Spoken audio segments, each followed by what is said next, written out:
SR shopping mall తో సంక్రాంతి లక్ష్మి మీ ఇంటికి పండగ కళ సరికొత్త కలెక్షన్స్ మీకోసం ఎస్ఆర్ షాపింగ్ మాల్ అందరికీ సంక్రాంతి శుభాకాంక్షలు.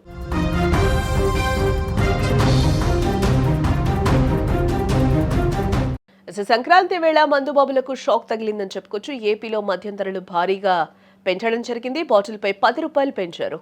సామాన్యుల మద్యం ధరల్లో మార్పు అయితే లేదు. బీర్, వైన్ ధరలు పెరగలేదు. బార్లపై అదనపు పన్ను కూడా రద్దు చేశారు. రిటైర్ల మార్జిన్ 1% పెంచడం జరిగింది. ప్రభుత్వానికి భారీగా అదనపు ఆదాయం వచ్చే అవకాశాలు అయితే ఇక్కడ కనిపిస్తున్నాయి. ఆంధ్రప్రదేశ్లో సంక్రాంతి సందడి మొదలైపోయిందని చెప్పుకోవచ్చు. ఊరు వాడ పండుగ కళ కనిపిస్తుంది. అయితే పండగ పూట చిల్ అవుదామనుకున్న మందుబాబులకు ఏపీ ప్రభుత్వం గట్టి షాకే ఇచ్చిందని చెప్పుకోవచ్చు. కిక్కు కోసం వెళ్లే వారి జేబులకు చిల్లు పడేలా మద్యం ధరలను ఒక్కసారిగా పెంచేస్తుందని చెప్పుకోవచ్చు ప్రభుత్వం. సంక్రాంతి పండుగ వేళ లిక్కర్ సేల్స్ రికార్డ్ స్థాయిలో జరుగుతాయని అంచనా వేస్తున్న తరుణంలో ఈ ధరల పెంపు నిర్ణయం ఇప్పుడు హాట్ టాపిక్ గా మారిందని కూడా చెప్పుకోవచ్చు. ఏపీ ఎక్సైజ్ శాఖ తాజాగా విడుదల చేసిన ఉత్తర్వుల ప్రకారం చూస్తే రాష్ట్రంలో విక్రయించే మెజారిటీ మద్యం బ్రాండ్ల ధరలు పెరిగాయి.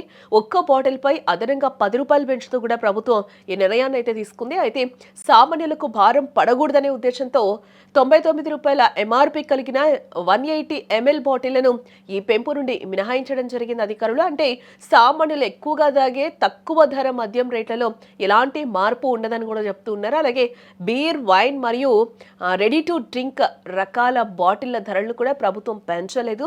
వీటిని మినహాయించి మిగిలిన అన్ని రకాల విస్కీ, బ్రాందీ, జిన్ వంటి ఐఎంఎఫ్ఎల్ బ్రాండ్లపై 10 రూపాయల చొప్పున బాటిల్ ధర పెరగనుంది అని కూడా చెప్తూ ఉన్నారు.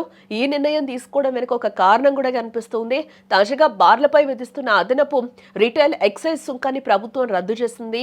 ఈ నేపథ్యంలో దీనివల్ల ప్రభుత్వ ఖజానాకు సుమారుగా 340 కోట్ల ఆదాయం తగ్గుతుంది. ఈ నష్టాన్ని భర్తీ చేయడంతో పాటు అదనపు ఆదాయాన్ని సమకూర్చుకోవడం కోసమే మద్యం బాటిళ్లపై 10 రూపాయలు పెంచినట్లుగా కూడా తెలుస్తోంది. ఈ పెంపు ద్వారా ఏడాదికి సుమారు 1391 కోట్ల ఆదాయం ప్రభుత్వానికి అదనంగా సమకూరనుంది. గతంలో బార్లు, వైన్ షాపుల్లో వేర్వేరు ధరలు ఉండడం వల్ల మందుబాబులు అయోమయానికి గురయ్యేవారు. ఇప్పుడు అదనపు పన్ను రద్దు చేయడం వల్ల అన్ని చోట్ల ఒకే ధర ఉండే అవకాశం కనిపిస్తూ ఉంది. మరోవైపు చూస్తే మద్యం షాపుల యజమానులకు కూడా ప్రభుత్వం గుడ్ న్యూస్ చెప్పింది. రిటైర్లకు ఇచ్చే లాభాన్ని 1% మేర పెంచుతూ నిర్ణయం తీసుకుంది. దీనివల్ల షాపుల యజమానులకు కొంత ఊరట కలగనుంది. అయితే పండుగ సమయంలో ఇలా ధరలు పెంచడంపై మందుబాబులు తీవ్ర అసంతృప్తిని వ్యక్తం చేస్తూ ఉన్నారు. జనవరి 1వ తేదీనే రాష్ట్రంలో భారీగా మద్యం అమ్మకాలు జరిగాయి. ఇప్పుడు సంక్రాంతికి కూడా అదే స్థాయిలో విక్రయాలు ఉంటాయని భావిస్తున్న తరుణంలో ప్రభుత్వం ధరలు పెంచి తమ జేబులకు కత్తెర వేస్తుందని ఆగ్రహం వ్యక్తం చేస్తున్నారు.